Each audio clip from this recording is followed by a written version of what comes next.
নবী করিম সাল্লাল্লাহু আলাইহি ওয়াসাল্লাম বলেছেন, লাইলাতুল কদর আমি পেয়েছি, কপালে কাদামাটি ছিল, বৃষ্টি হচ্ছিল, তার মানে ওই রাতে বৃষ্টি হতে পারে, ওই রাতে বৃষ্টি হতে পারে। লাইলাতুল কদরের আলামত রাতের বেলা বৃষ্টি হতে পারে। বৃষ্টি হয়েছে, তিনি নামাজ পড়েছেন, কপালের মধ্যে কাদা লেগেছিল, তিনি বের হয়েছেন, সাহাবীদেরকে বলবেন কোন রাতটা লাইলাতুল কদর, আজকের রাতটা লাইলাতুল কদর, এটা বলতে বের হয়েছেন। বের হয়ে দেখছেন দুজন মুসলিম আপোষে ঝগড়া করছে। লিসেন টু মি, দুজন মুসলিম আপোষে ঝগড়া করছে।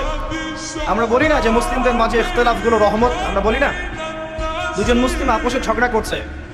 এই কাজটার কারণে আল্লাহ রাব্বুল আলামিন নবী সাল্লাল্লাহু আলাইহি ওয়াসাল্লামের হৃদয় থেকে এই কথাটাকে তুলে নিলেন। তিনি আর বললেন না এক্স্যাক্টলি কোন রাতে লাইলাতুল কদর ছিল, তিনি বলতেই বেরিয়েছিলেন যে কোন রাতে লাইলাতুল কদর ছিল।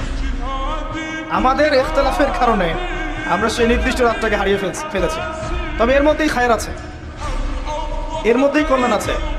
আরবিতে একটা প্রবাদ আছে, কুল্লু শার ইউজাদু ফিহিল খায়র, প্রত্যেকটা অকল্যাণের পিছনেই কোনো না কোনো কল্যাণ আছে।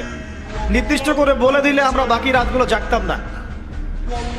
নবী সাল্লাল্লাহু আলাইহি ওয়াসাল্লাম এখন বললেন যে আমাকে ভুলিয়ে দেওয়া হয়েছে কোন রাত, তোমাদের ঝগড়ার কারণে। অতএব তোমরা শেষ দশকের বিজোড় রাতগুলোকে তালাশ করো। শেষ দশকের বিজোড় রাত বলতে 21-এর রাত, 23-এর রাত, 25, 27, 29, এই 5টা রাতের যে কোনো একটা লাইলাতুল কদর। এই রাতে ইবাদত করলে এত নেকি হচ্ছে, কারণটা কি? রাত আর দিন কি ডিফারেন্ট কিছু? প্রত্যেক রাতেই কিন্তু আল্লাহ পাক প্রথম আসমানে নেমে আসে, প্রত্যেক রাতে, শুধু শবে বরাতের রাতে নয়, শুধু নিসফে শাবানের রাতে নয়, কিন্তু প্রত্যেক রাতেই আল্লাহ পাক প্রথম আসমানে নেমে আসেন। তিনি কিভাবে নেমে আসেন এটা ব্যাখ্যা করার দরকার নেই আমাদের। আল্লাহ পাক বলেছেন নেমে আসি, বাস আসি। কারণ সবকিছু আমরা যুক্তি, বিজ্ঞান, দর্শন দিয়ে প্রমাণ করতে পারবো না। পারবো?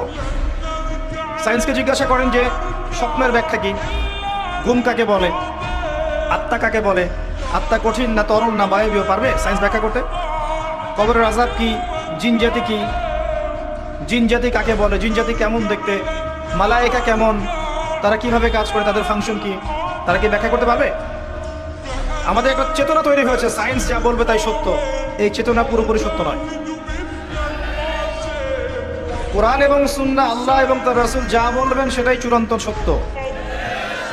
এর বাইরে সত্য মিথ্যা চূড়ান্ত কোনো মানদণ্ড নাই। হ্যাঁ, সায়েন্সের ভিত্তি আমরাই দিয়েছি, এটা অমুসলিমরা দেয়নি, এর ভিত্তি মুসলিমরা দিয়েছে। পরবর্তীতে এরা এর উপর ঘষা মাজা করেছে। এখন সায়েন্টিফিক এবং টেকনোলজিক্যাল রেভলিউশন আসছে পশ্চিমা সভ্যতা থেকে। এই সভ্যতার ধারক বাহক ছিলাম আমরা। সভ্যতা এদের দ্বারা শুরু হয়নি, সভ্যতা নবীদের দ্বারা শুরু হয়েছে। তো সবকিছু সায়েন্স দিয়ে ব্যাখ্যা করা যাবে এমন নয়, কারণ সায়েন্সের সীমাবদ্ধতা আছে, আল্লাহর জ্ঞানের কোনো সীমাবদ্ধতা নাই। তো আল্লাহ নেমে আসেন, ব্যাস নেমে আসেন। নেমে এসে আল্লাহ পাক কি বলেন? আল্লাহ পাক 3টা কথা বলেন। রাতের শেষ অংশ, রাতকে ভাগ করেন। যদি 6টার সময় রাত শুরু হয়, রাত কিন্তু রাত 12টায় শুরু হয় না, সূর্য ডুবে গেলেই রাত শুরু হয়, এটাই ইসলাম। এখন 6টা থেকে আপনি এই 5টা পর্যন্ত সময়টাকে 3 ভাগে ভাগ করেন।